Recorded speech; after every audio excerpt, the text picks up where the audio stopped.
En 1968 se desarrolló un movimiento estudiantil que dejó una huella indeleble en la historia del país.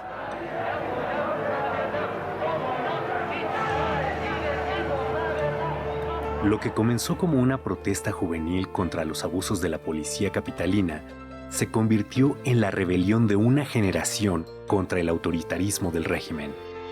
Decenas de miles de jóvenes estudiantes se manifestaron pacíficamente en defensa de las libertades civiles y la democracia. Al justo reclamo se sumaron maestros y sectores populares. El gobierno de Gustavo Díaz Ordaz vio en el desafío estudiantil una conjura comunista y ordenó la represión que culminó con la matanza del 2 de octubre de 1968 en Tlatelolco.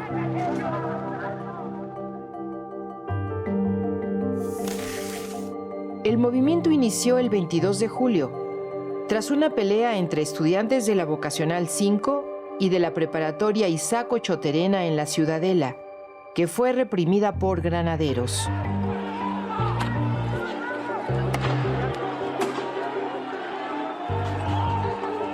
El 26 de julio, dos manifestaciones en el centro de la Ciudad de México, una de protesta contra la represión y otra conmemorando la Revolución Cubana, también fueron reprimidas por la policía. Ante la respuesta autoritaria, la protesta estudiantil se extendió. Escuelas de la UNAM y del Politécnico se declararon en paro. Después lo harían escuelas privadas y universidades de varios estados.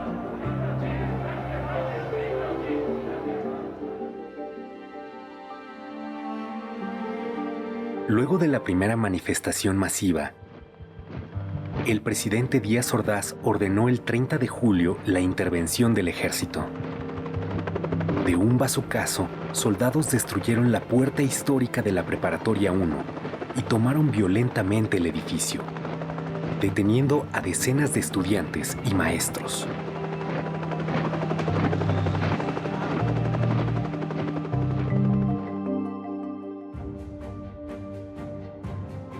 El rector de la UNAM, Javier Barros Sierra, asumió una actitud ejemplar. Defendió la autonomía universitaria, condenó la represión y promovió una solución dialogada al conflicto. El 1 de agosto encabezó una manifestación de duelo por los estudiantes caídos y contra la violación a la autonomía.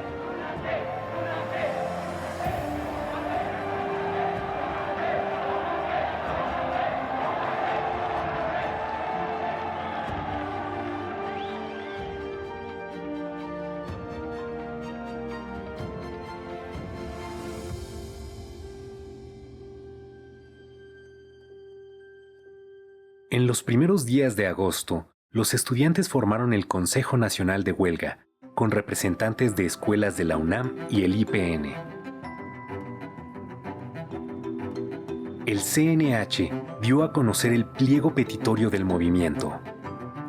Libertad a los presos políticos. Derogación del delito de disolución social del Código Penal. Indemnización para los familiares de muertos y heridos. Desaparición del cuerpo de granaderos y destitución del jefe de la policía.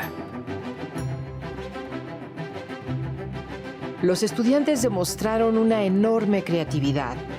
Las brigadas se multiplicaron por calles, mercados, jardines, plazas públicas y generaron una enorme simpatía entre la población. Fue el primer movimiento social en el que participaron miles de mujeres que rompieron los estereotipos de la sociedad tradicional y fueron protagonistas de una lucha por un país más libre.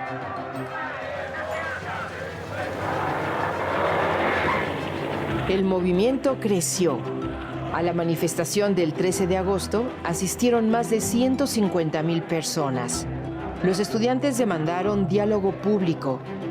El gobierno aceptó, pero nunca cumplió. El movimiento estaba ganando la batalla de la opinión pública a pesar de la campaña en contra por parte de la prensa, radio, televisión y de todo el aparato de Estado.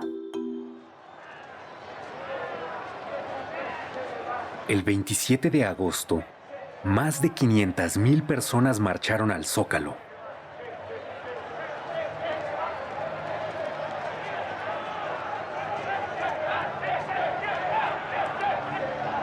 El 1 de septiembre, con el aval del Congreso, el presidente Díaz Ordaz anunció que tomaría medidas para imponer el orden. En respuesta, los estudiantes realizaron una marcha del silencio.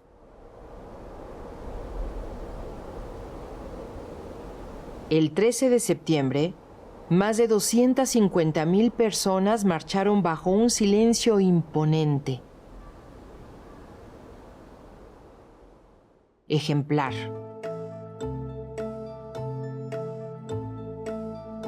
El gobierno canceló toda negociación y decidió optar por la fuerza para acabar con el conflicto.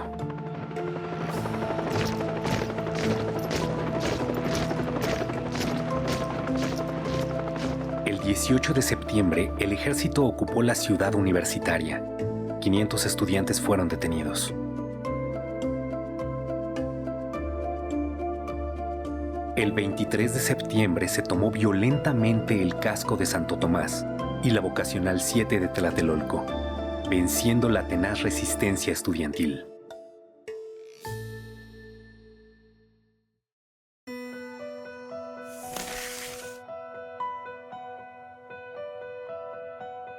A 10 días de la inauguración de las Olimpiadas en México, el 2 de octubre, miles de personas asistieron a un mitin pacífico en la Plaza de las Tres Culturas en Tlatelolco. Por la mañana, representantes estudiantiles se reunieron con una comisión del gobierno. Se esperaba el inicio de una solución negociada.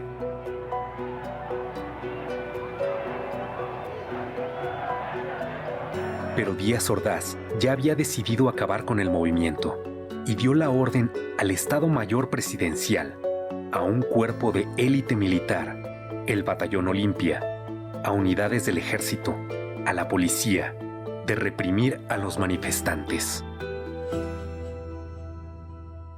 Desde horas antes, francotiradores oficiales se apostaron en los edificios que rodeaban la plaza. Poco después de las 6 de la tarde, un helicóptero lanzó 2 bengalas. Fue la señal para que las tropas avanzaran sobre la plaza a bayoneta calada.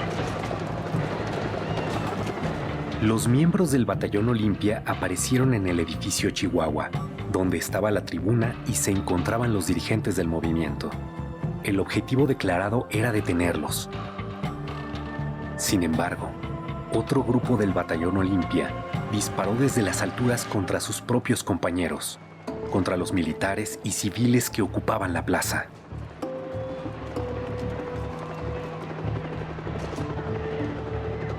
En el fuego cruzado, comenzaron a caer los manifestantes muertos o heridos, y la multitud corrió para escapar de la trampa.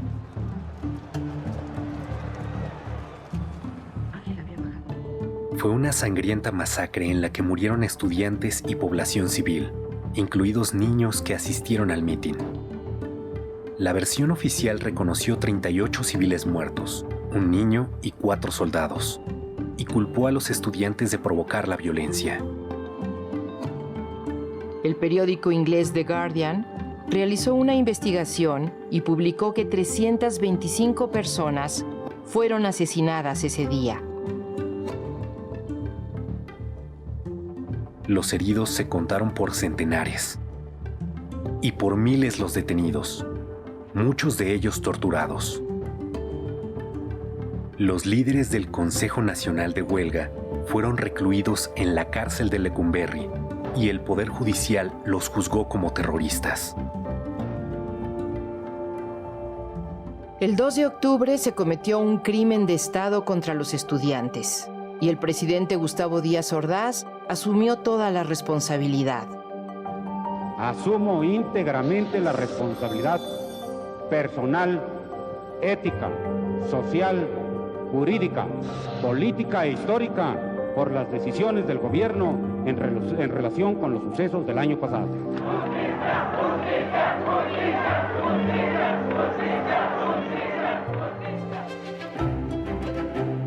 1968 fue un parteaguas en la historia de México y punto de partida de nuevos movimientos sindicales, magisteriales, campesinos, urbanos, por los derechos humanos y la democracia.